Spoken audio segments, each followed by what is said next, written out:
नटखट परी की नटखटी कहानी। एक समय की बात है, एक बहुत ही नटखट परी रहती थी। वह पूरी दुनिया देखना चाहती थी। यह सोचकर वह नटखट परी सभी लोगों से अलग हो गई। एक दिन नटखट परी उड़ती हुई वह एक घर के पास पहुंची। नटखट परी एक घर के खिड़की के पास छुप गई। नटखट परी ने देखी, उस घर में एक लड़का अपनी माँ से जिद कर रहा था। वो माँ से बोल रहा था कि मुझे परी देखना है। उसकी माँ समझा रही थी कि परियां सभी लोग आसमान में रहती हैं। जब आसमान पूरी तरह से साफ हो जाए तब तुम परियों को देख सकते हो। अभी रात हो गई है, चलो सो जाओ मेरे बेटा। और सुबह जब आसमान साफ हो जाए तो परी को तुम देख लेना बेटा।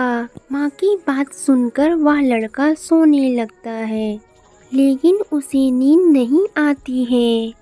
तभी खिड़की पर उसे नटखट परी दिखाई देती है। वह लड़का नटखट परी को अपने घर के अंदर लेकर आता है। उसने देखा कि नटखट परी बहुत छोटी और सुंदर है। फिर नटखट परी और वो लड़का दोनों खेलने लगते हैं। नटखट परी उसे अपना जादू दिखा रही थी और वो लड़का भी यह सब देखकर झूमकर नाचने लगता है।